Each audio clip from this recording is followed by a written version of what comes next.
Evangelio según San Lucas.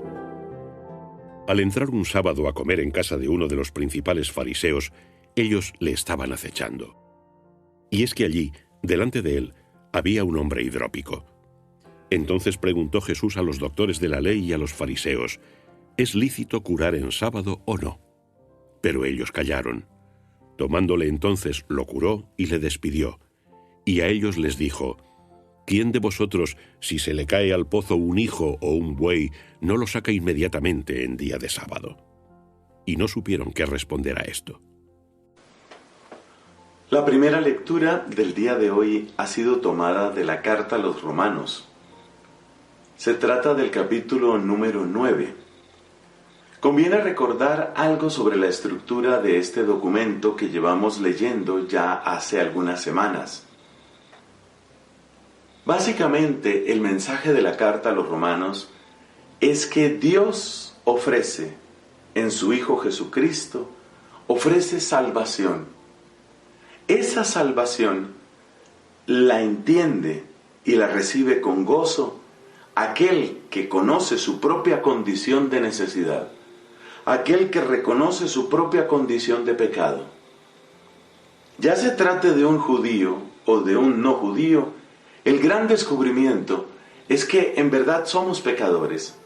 Y el siguiente descubrimiento maravilloso es que Dios nos ofrece, a través de su Hijo Jesucristo, salvación. ¿Qué hay que hacer? No es algo que nosotros podamos comprar, negociar, no es algo que nosotros podamos merecer. ¿Qué hay que hacer? Aceptar, acoger con gozo, con gratitud en nuestro corazón, lo que el Señor nos ofrece. Esa es la propuesta, yo diría sencilla, pero infinitamente profunda del apóstol San Pablo. Ese es el tema general de la carta a los Romanos. Pero dentro de esta carta hay 3 capítulos, 9, 10 y 11, que parecen desarrollar un tema diferente. Y ese tema tiene que ver con la persona misma de Pablo. Hasta el capítulo 8, Pablo viene desarrollando su tema, es decir, que toda la humanidad está necesitada de salvación porque todos hemos pecado, judíos y no judíos.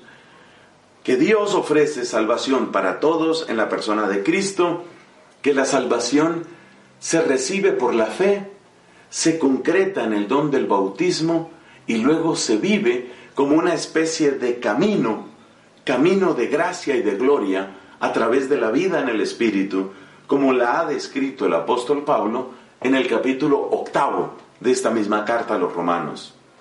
Siendo así las cosas, diría uno, ahí está completo el tema. Pero es que Pablo no es simplemente un profesor. Y es aquí donde viene el elemento, yo diría, bello, dramático de la carta a los Romanos. Pablo no es simplemente un profesor, no está simplemente dando una cátedra de cómo Dios ha hecho las cosas y cómo todo encaja perfectamente, la antigua alianza, la nueva alianza, la salvación por la fe, el don de la sangre, el bautismo, la vida en el Espíritu.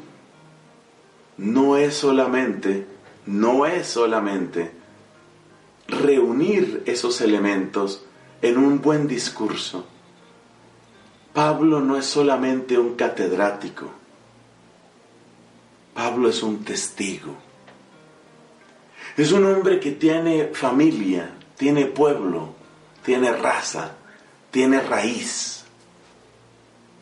Es un hombre que ama. De hecho, es un hombre que ha empeñado buena parte de su vida solamente a conocer la palabra de Dios.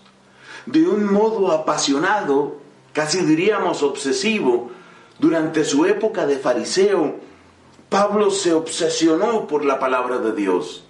Estudió con los mejores maestros, dejó de lado cualquier otro negocio, ni siquiera se casó, según todas las indicaciones que nos da la Escritura, ni siquiera se casó.